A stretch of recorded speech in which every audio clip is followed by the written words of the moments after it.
Bajo mi punto de vista, Mad Men era una epopeya televisiva sobre la soledad que hubiera debido rodarse en un austero blanco y negro, de no ser porque se desarrollaba en la edulcorada época del color y el consumismo. En realidad, creo que pocas veces se ha descrito la soledad como en la creación de Matthew Weiner, un fresco con intensos momentos de feroz existencialismo que se encontraban camuflados tras lujosos anuncios, ofuscadas reuniones de negocios y ampulosas mansiones.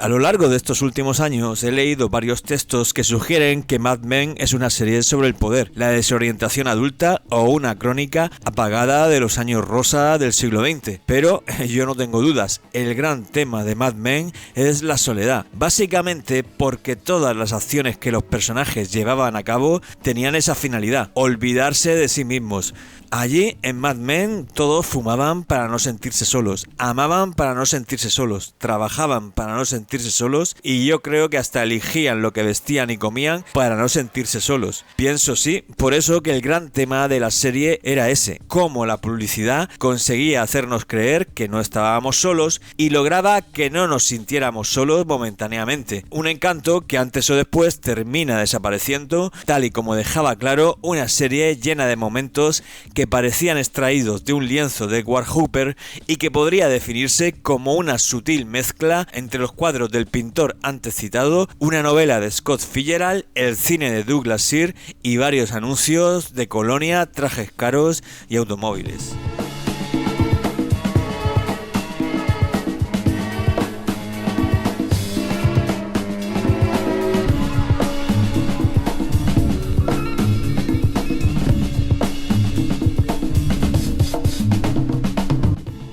Mad Men era, obviamente, por lo antes expuesto, una serie sobre el engaño. La serie, de hecho, era extremadamente detallista tanto en la reconstrucción de la época como en sus guiños cinéfilos, pero sobre todo al dejarnos vislumbrar los engaños psicológicos de cada uno de los personajes, porque en Mad Men los hombres de negocios no se dedicaban únicamente a engañar a sus compañeros y contrincantes, esposas y hijos, sino ante todo a sí mismos, lo que convertía a la serie en un enorme fresco que describía con sutileza y clarividencia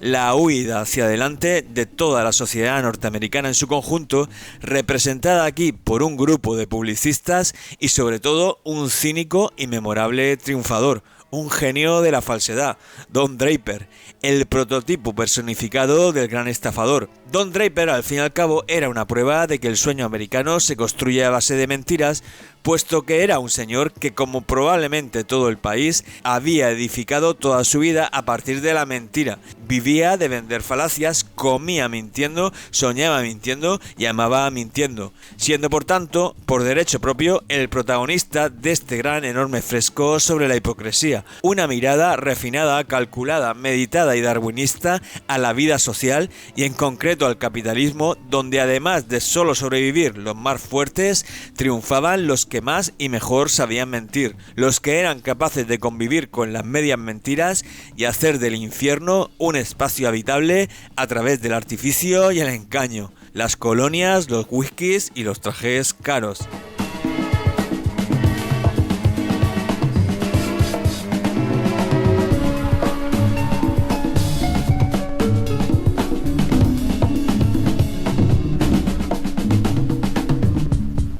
Bajo mi punto de vista, no era excesivamente fácil conectar con Mad Men. A mí al menos me llevó casi 20 horas. Y solo pude comenzar a hacerlo cuando comprendí que Don Draper estaba solo, que cada mujer que besaba era un chapuzón más en la confusión y que en realidad se encontraba en lucha constante consigo mismo. Momento en el que empaticé totalmente con la elegancia de la obra, su lentitud y parsimonia comenzaron a resultarme atractivas y visualicé cada plano, cada rostro y cada respiración como una metáfora de la desesperación, una sutil manera de enmascarar dramas internos, vidas vacías y almas adictas al sexo y al trabajo que conforme avanzaba el tiempo fracasaban más y mejor y añoraban el triunfo como los náufragos en medio de los océanos anhelan contemplar un trozo de tierra.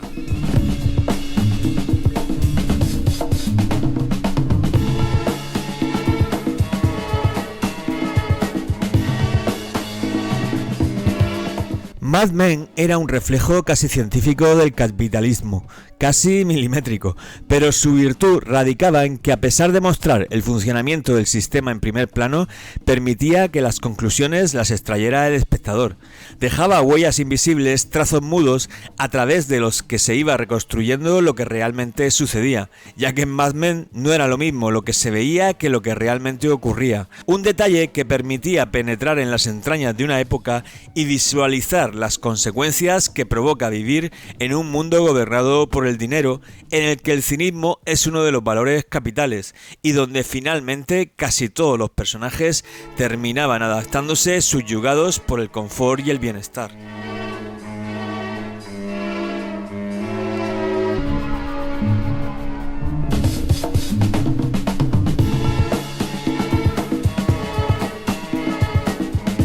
En Mad Men, toda búsqueda y autocrítica personal terminaba en fracaso porque el capitalismo exige vencedores. No tolera durante demasiado tiempo las dudas. El magnífico final de la serie lo ponía de manifiesto. El sueño hippie y el amor budista acababan transformados en un anuncio que convertía a un hombre desnortado, absolutamente roto, en un triunfador de nuevo. Obviamente, nunca sabremos cómo continuaba Mad Men tras su mágica, inesperada y maravillosa conclusión, pero hemos de suponer que lo hacía de la misma forma en la que se había desarrollado hasta ese momento, que no debía haber demasiadas modificaciones en las vidas de los personajes que habíamos conocido. Al fin y al cabo, la creación de Matthew Weiner nos hablaba de la centrifugadora económica que nos deja a todos insatisfechos y nos frustra, pero en la que sin embargo no podemos evitar participar, porque es inmensamente atractiva, es del color de los sueños y del tamaño de nuestros deseos, siendo en última instancia tanto la responsable de nuestra felicidad como de nuestra supervivencia. Un monstruo que convierte a sus seguidores en seres todopoderosos a cambio de su humanidad. A mi entender, ese era el gran trasfondo de Mad Men.